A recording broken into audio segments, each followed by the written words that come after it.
भारत की पूर्व पीएम इंदिरा गांधी की 31 अक्टूबर 1984 को उनके बॉडीगार्ड्स ने ही गोली मारकर मार दिया था। इंदिरा की इस हत्या से देश सन्न हो गया था। इंदिरा को गोली मारने वाले सतवंत सिंह और बेअंत सिंह पर भी जवाबी फायरिंग की गई थी, जिसमें से बेअंत सिंह की मौके पर ही मौत हो गई थी। सतवंत सिंह को इलाज के बाद बचा लिया गया था। आज हम जानेंगे कि इंदिरा की हत्या के उसी बीते किस्से को जिसने देश की राजनीति को हिलाकर रख दिया था। 6 जनवरी 1989 की सुबह सर्दी भीषण थी, लेकिन दिल्ली में उस रोज बारिश हुई थी। जब दिल्ली वाले अपनी नींद से जाग रहे थे, उसी समय तिहाड़ जेल में 54 साल के केहर सिंह और 30 साल के सतवंत को फांसी पर चढ़ाया जा रहा था। सतवंत सिंह ने उन 2 सुरक्षा कर्मियों में से एक थे जिसने भारत के प्रधानमंत्री इंदिरा गांधी पर अपनी ऑटोमेटिक राइफल की पूरी मैगजीन खाली कर दी थी। केहर सिंह ने इस जुर्म की साजिश रची थी। 6 जनवरी को ना तो सुबह आम थी और ना ही सुरक्षा। दिल्ली, हरियाणा और पंजाब में 24 घंटे से ज्यादा वक्त तक भारी सुरक्षा इंतजाम रखे गए थे। देश 5 साल पहले सिख हिंसा का तांडव देख चुका था। फांसी के बाद शवों को जेल में ही दफनाया गया था। इंदिरा पर गोली चलाने वाले दूसरे सुरक्षाकर्मी बेअंत सिंह को वहीं ढेर कर दिया गया था। 31 अक्टूबर 1984 की सुबह ही भारत की प्रधानमंत्री इंदिरा गांधी की सुरक्षा कर्मियों ने गोली मारकर हत्या कर दी थी। इंदिरा की हत्या से पहले और हत्या के बाद बहुत कुछ घटा और आज हम आपको इन्हीं में से कुछ बातों का जिक्र करके से बातें करेंगे। 30 अक्टूबर 1984 को भुवनेश्वर के परेड ग्राउंड में इंदिरा की एक चुनावी सभा थी। इंदिरा का भाषण उनके सूचना सलाहकार एच.वाई. शारदा प्रसाद तैयार करते थे। उस रोज भी उन्होंने ही किया था, लेकिन अचानक इंदिरा ने जो बोला शुरू किया वो लिखित भाषण में कहीं नहीं था। उनके तेवर भी बदल गए थे। इंदिरा ने कहा था कि मैं आज यहाँ हूँ, कल शायद यहाँ ना रहूँ, मुझे चिंता नहीं है। मैं रहूँ या ना रहूँ, देश की चिंता करना हर नागरिक की जिम्मेदारी है। मेरा लंबा जीवन रहा है और मुझे इस बात का गर्व है कि मैंने अपना पूरा जीवन अपने लोगों की सेवा में बिताया है। मैं अपनी आखिरी सांस तक ऐसा करती रहूंगी और जब मैं मरूंगी तो मेरे खून का एक एक कतरा भारत को मजबूत करने में लगेगा। उनके इस भाषण से लोग चकित रह गए थे। खुद उनकी ही पार्टी के लोग इसे लेकर असमंजस में थे कि आखिर इंदिरा जी ने ऐसे शब्द क्यों कहे थे। 31 अक्टूबर 1984 को उनके 2 बॉडीगार्ड्स सतवंत सिंह और बेअंत सिंह ने अपने सर्विस वेपन्स से उन्हें गोली मार दी थी, जिसके बाद कुछ ही क्षणों में उनकी मौत हो गई थी। कभी कभी नियति शब्दों में ढल कर आने वाले वक्त का इशारा करती है। भाषण के बाद जब इंदिरा राजभवन लौटी तो राज्यपाल विशंभरनाथ पांडे ने कहा कि आपने हिंसक मौत का जिक्र करके मुझे हिला दिया है। इंदिरा गांधी ने जवाब दिया कि उन्होंने जो भी कहा है वो ईमानदारी से भरा और तथ्यों से पूर्ण था। 30 अक्टूबर की रात तक इंदिरा गांधी दिल्ली में वापस आ गई थी। वो उनके लिए एक व्यस्त दिन था, लेकिन रात को वो ठीक से सो नहीं पाई। सोनिया गांधी ने अपनी किताब राजीव में लिखा है कि इंदिरा गांधी अगले दिन सुबह 4 बजे तक जाग रही थी।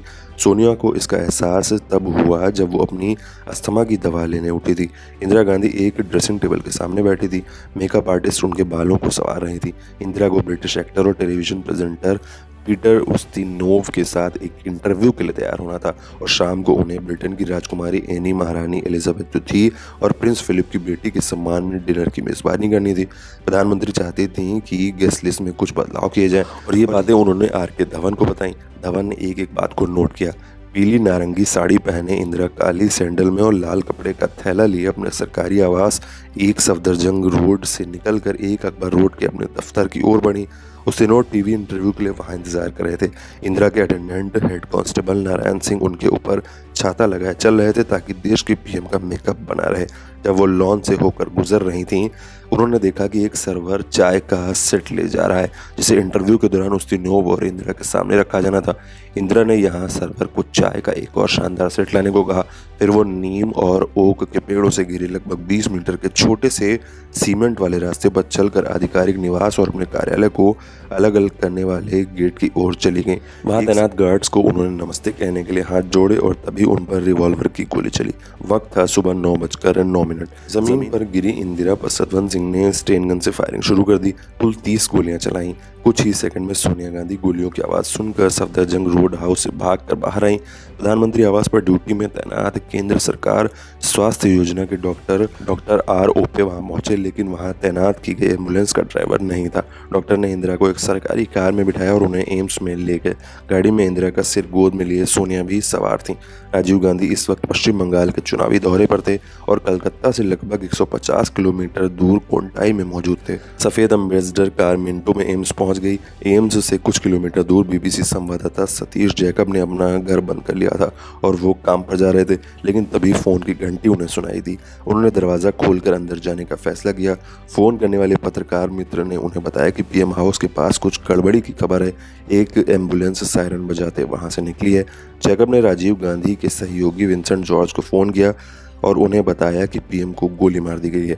जैकब सुबह 10 बजे एम्स पहुंच चुके थे। कुछ डॉक्टरों और धवन सहित कुछ लोगों से बात करने के बाद उन्होंने लगभग 10:45 पर लंदन में अपने कार्यालय में एक ट्रंक कॉल बुक किया। जैकब ने बताया कि इंदिरा गांधी की हत्या की कोशिश की गई और उन्हें अस्पताल ले जाया गया है। तब तक आकाशवाणी या दूरदर्शन पर कोई खबर नहीं थी, लेकिन दिल्ली में पीएम को कुछ हो गया, ये बातें शुरू हो गई थीं। तुगलक रोड पुलिस स्टेशन में 11:25 पर एफआईआर दर्ज की गई और आधार थे हेड कांस्टेबल नारायण सिंह। दिल्ली के तत्कालीन general commanding officer major general JS Jamwal को भी ये खबर मिली। उधर दोनों सुरक्षाकर्मियों को सरेंडर के तुरंत बाद प्रधानमंत्री के घर पर आईटीबीपी बूथ के अंदर पूछताछ के दौरान रहस्यमय तरीके से गोली मार दी गई थी। बेअंत सिंह की मौके पर ही मौत हो गई, जबकि सतवंत सिंह बच गए थे और उन्हें डॉक्टर राम मनोहर लोहिया अस्पताल ले जाया गया था। डॉक्टर राम मनोहर लोहिया हॉस्पिटल में तब यूरोलॉजी डिपार्टमेंट के हेड डॉक्टर राजीव सूद ऑपरेशन थिएटर में थे।